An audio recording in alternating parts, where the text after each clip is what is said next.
አንዳንዴ ለሀገር የሚጠቅም መረጃ፣ ዕውቀት፣ ክህሎትና ችሎታ ያለው ሰው በጠፋ ቁጥር ለሀገር መጥፋትና መውደቅ ምክንያት የሚሆነው ሰው እየነገሰ ይሄዳል። ይሄ ደግሞ ጥሩ አይደለም ነው። ሃይ ስኩል፣ ፕሪፓራቶሪ፣ ዩኒቨርሲቲ፣ ኮሌጅ ያልተማርነውን ዕውቀት እዚህ ዩቲዩብ ወይም ሶሻል ሚዲያ ላይ አልተማርንም። እንደ ኃጢአት አትቁጠሩ በጭራሽ። አሁን በድጋሜ አንዳንድ ሰዎች የዋህ የሆናችሁ ሰዎች አላችሁ፣ ዩቲዩብን ወይንም ሶሻል ሚዲያን እንደ ኃጢአት የምትቆጥሩ። እንዴ ምን ሆናችሁ ነው? ስንት ነገር ነው የተማርነው ከዩቲዩብ፣ ስንት ነገር ነው ከሶሻል ሚዲያ የተማርነው። መልካሙን ጥሩ ጥሩውን መውሰድ የኛ ፈንታ ነው።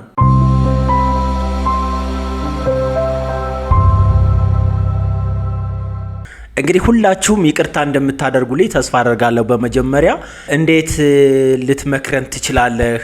እንዴት እንደዛ አይነት ነገር ወይም ድፍረት ልታመጣ ትችላለህ ልትሉ ትችላላችሁ። ጎንበስ ብዬ ይቅርታ አላለሁ ለዚህ ጉዳይ። ነገር ግን ግዴታ መምከር ያለብኝ ነገር ስላለ ነው። አይ ነው ዩኒቨርሲቲ ውስጥ አስተማሪ የሚሆኑ ሰዎች በአካዳሚክ ህይወታቸው በጣም ጎበዝ የሆኑ ሰዎች ናቸው። ይሄንን ምንም ልናስተባብለው አንችልም በጭራሽ። ሁሉም መምህራን በአካዳሚክሱ ነው ያልኩት፣ በአካዳሚካል ህይወታቸው ጎበዝ የሆኑ ናቸው። አንዳንዴ አካዳሚክስ ህይወትንና ሌሎች ነገሮችን ማያያዝ ተገቢ አይደለም። ስለዚህ በአካዳሚክ ህይወታችሁ ጎበዝ የሆናችሁ አስተማሪዎች ለምንድን ነው የአካዳሚክስ ህይወታችሁን፣ የአካዳሚክስ ችሎታችሁን፣ የአካዳሚክስ ጥበባችሁን ለሌሎች ማህበረሰቦች የማታካፍሉት? ብዙ ሰው ብዙ ጸጋ አለው። ብዙ ሰው ብዙ ክህሎት አለው። አንዱ በማትማቲክስ ቢሆን፣ አንዱ በፊዚክስ፣ አንዱ በባዮሎጂ ቢሆን፣ አንዱ በኬሚስትሪ፣ አንዱ በኢንጂነሪንግ ቢሆን፣ አንዱ በግብርና፣ አንዱ በኢኮኖሚክስ ቢሆን፣ አንዱ በላንጉጅ። ብዙ ብዙ ብዙ እምቅ የሆነ ሪሶርስ ዩኒቨርሲቲ ውስጥ አለ። ግን ሁሉም ሰው ከክላስ በተረፈ ምንም አይነት ኖሌጅ ለሌላው ሰው ወርልድ ዋይድ በሆነ መልኩ ሲያስተላልፍ አታዩትም። ለምን ይመስላችኋል? ህይወት ለዩኒቨርሲቲ አስተማሪዎች ምን ያክል ከባድ እንደሆነ አይናው። በወር የወር ደሞዝ አልበቃ እያለ ስንቱ ሰው ሼር እየተደራረገ እንደሚኖር አይናው። እየተበዳደረ ነው የሚኖረው፣ እየተበዳደረ የሆነ ሰንበዲ የሆነች ሳንቲም ካለችው ሸር ያደርጋል። የሆነ ሰንበዲ ደግሞ የሆነ ሳንቲም ካለችው የወር ደሞዝ እስከሚመጣ ድረስ ለጓደኛው ሸር ያደርጋል። ግን እንደዛ ከሚሆን እስኪ ዛሬ እኔ አንድ ምክር ልምከራችሁ። ግን ይቅርታ አድርጉልኝ ብያለሁ። የራሳችሁን ዕውቀት፣ የራሳችሁን ክህሎት፣ የራሳችሁን ችሎታ ለምን በገንዘብ አትሸጡትም? በጣም ቀላል ነው። የዚህን ያክል የምታውቁትን፣ የምትረዱትን፣ የምታነቡትን ያላችሁን ችሎታ ያላችሁን ዕውቀት ለምን በገንዘብ አትሸጡትም እያልኩ ነው። ይሄ ማለት ደግሞ ሶሻል ሚዲያ ላይ በሞኔታይዜሽን ህግ የአንድ ግለሰብ ኮንተንት ወይም ሀሳብ በዶላር ይሸጣል። ብዙ ሰው ይሄንን ነገር አንደርስታንድ ያደርገዋል። በተለይ ዩኒቨርሲቲ ውስጥ ሁናችሁ ያው ምንም ይሄ ለእናንተ ቀላል ነገር ነው። የብሮድባንድ ኢንተርኔት ብትፈልጉ፣ ዋይፋይ ብትፈልጉ ነፍ ነው። ኮምፒውተር ቢያንስ የግላችሁ ባይኖር እንኳን የተቋሙ አለ። ሰዓት ችግር አለብን እንዳትሉ ደግሞ አይናው ሰዓት ችግር የለም ዩኒቨርሲቲ ውስጥ ባይዟይ። ለሌክቸረሮች ምንም አይነት ሰዓት ችግር የለም። ክላስ የሚገቡት የተወሰነ ሰዓት ነው። ከዛ በኋላ ሌሎች ስራዎችም አሉ። በእርግጥ ክላስ ብቻ አይደለም፣ ሌሎች ቢሮ ላይ የሚሰሩ፣ ኮሚኒቲ ሰርቪስ ላይ የሚሰሩ፣ ሪሰርች ላይ የሚሰሩ ስራዎች አሉ። ግን ከዛ የተረፈውን ሰዓት ዝም ብለው ነው የሚያጠፉት ማለት ነው። ዝም ብለው መጀመሪያም ይቅርታ አድርጉልኝ ብያለሁ ስለወቀስኳችሁ።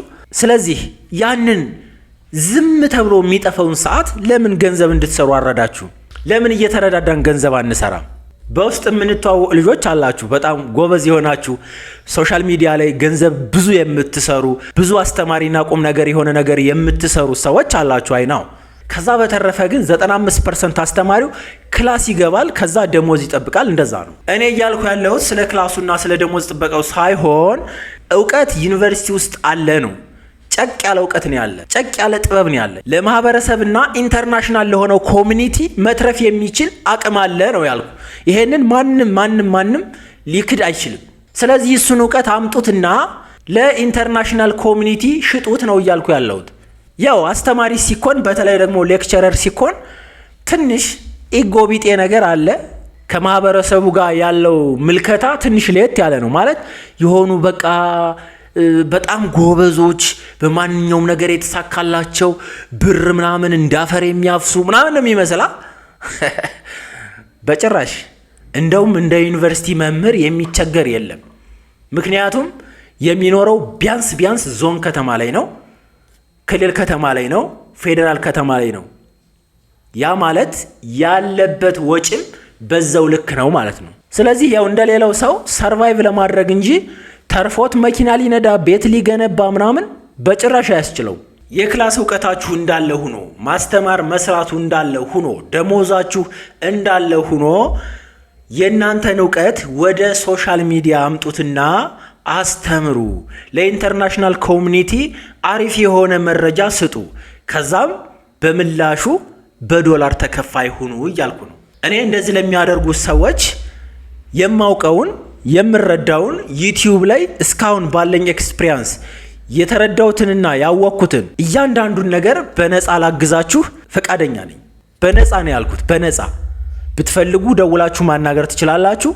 ብትፈልጉ ቴሌግራም ላይ እንደዚህ አስቤ ነበር ምን አይነት ኮንተንት ልስራ ምን አይነት ኒች ላይ ልውደቅ ምን አይነት ቻናል ልክፈት ዩቲዩብ ላይ ቴክኒካል የሆኑ ነገሮች ምንድናቸው አግዘይ ብትሉ ቃል እገባላችኋለሁ ይሄንን ነገር አግዛችኋለሁ አይ ነው ምንም ያን ያክል የተለየ ዕውቀት የለኝም ግን ከቆይታ አንፃር አንዳንዴ የምትለምዱት ልምድ አለ አይደለ ልምድ ከቆይታ አንፃር የሆነ ነገር ላይ ስትቆዩና አዲስ ስትሆኑ አንድ አይደለም ማለት ስለዚህ እኔ በቆየውበት ጊዜ ዩቲዩብ ላይ አንዳንድ ነገሮችን አውቃለሁ አንዳንድ ነገሮችን እረዳለሁ አንዳንድ ቴክኒካል የሆኑ ጉዳዮችን አስተካክላለሁ አንዳንድ ከጎግል አድሰንስ ጋር የተያያዙ ነገሮችን ፊክስ አደርጋለሁ ስለዚህ በዚህ በኩል እኔ ልረዳችሁ ፈቃደኛ ነኝ እያልኩ ነው ይሄው እዚህ ጋር በተቀመጠው የቴሌግራም አድራሻ ልታናግሩኝ ትችላላችሁ እኔም ልረዳችሁ ፈቃደኛ ነኝ ለምንድነው የዩኒቨርሲቲ መምህራን ላይ ትኩረት ያደረከው ምናምን ልትሉ ትችላላችሁ አይ ነው እዛ ያለው ሪሶርስ በጣም ጠቃሚና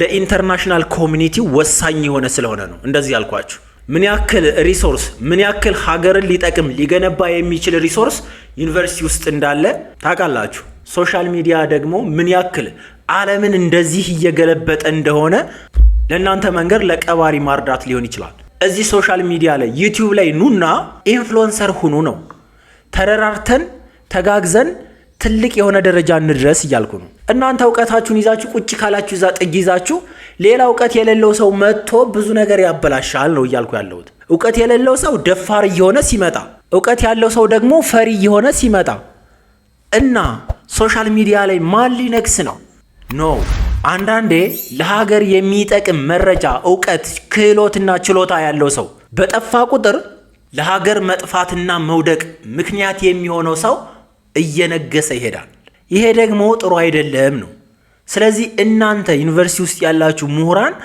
እየመጣችሁ ቢያንስ የተወሰነውን ኮሚኒቲ ሪሼፕ አድርጉልን በትክክለኛ መንገድ እንዲሄድ አድርጉልን ነው እንደ ጥያቄም እንደ ልመናም እናንተ ደፈጣችሁ ሌላው ሰው እየተነሳ ነገሰ ያንን ተከትሎ የሚጎርፈው ኮሚኒቲ ደግሞ አሲዩም በዛው በተሳሳተ መንገድ ሊሆን ይችላል ስለዚህ እናንተን መምህራንን የምጠይቀው ለእናንተ ኢንካም ብቻ ፈልጌ ሳይሆን ለኢንተርናሽናል ኮሚኒቲ እንዲሁም ለሀገሪቱ ትልቅ የሆነ ኃይል ስላላችሁ ሶሻል ሚዲያው ላይ ትምህርት በትምህርት አድርጉን ነው አስተምሩን ነው ምከሩን ነው እያልኩ ያለሁት ይሄ ቪዲዮ ምናልባት የዩኒቨርሲቲ መምህራን ላይ ይደርሳል ብዬ አስባለሁ ለ10 ዩኒቨርሲቲ መምህራን ከደረሰ ይሄ ቪዲዮ 10ችሁም ኮንተንት መስራት ጀምሩ ያኛውን ስራችሁ አስቀጥሉ ነገር ግን ይሄኛውንም ስራ ብላችሁ ያዙት አንድ ሰው የመንግስት ስራ ለመቀጠር ወይም ደግሞ የሆነ ትምህርቱን ጨረሰ የሚባል ዲፕሎማ ዲግሪ ጫነ የሚባል ስንት አመት ተምሮ ነው ቢያንስ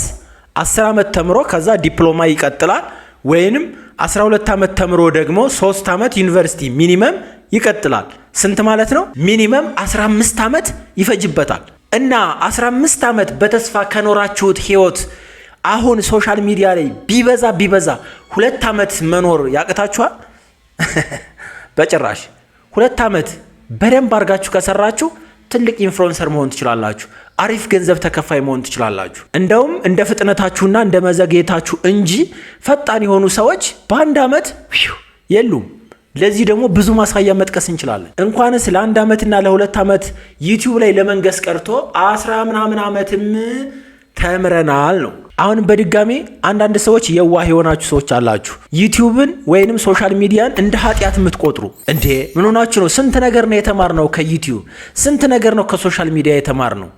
መልካሙን ጥሩን መውሰድ የኛ ፈንታ ነው። መጥፎ የሚወስደውም ያው ወደ መጥፎ ጎዳና ይሄዳል። ሃይ ስኩል፣ ፕሪፓራቶሪ፣ ዩኒቨርሲቲ፣ ኮሌጅ ያልተማርነውን እውቀት እዚህ ዩቲዩብ ወይም ሶሻል ሚዲያ ላይ አልተማርንም። ስለዚህ እንደ ኃጢአት አትቁጠሩ በጭራሽ። አሁንም እላለሁ ኑ እንስራ፣ ኑ አስተምሩን፣ ኑ ለኢንተርናሽናል ኮሚኒቲ ድረሱ ላለው በጣም ይቅርታ አድርጉልኝ። እናንተን ከፍ ብዬ መምከር አልነበረብኝም። ሁላችሁም ይሄንን ነገር ከመልካም ጎኑ እንደምትወስዱት ተስፋ አደርጋለሁ። ለዛሬ የነበረን ቪዲዮ ይሄንን ይመስል ነበር። በሌላ በአሪፍ ቪዲዮ እስከምንገናኝ ድረስ ይመቻችሁ።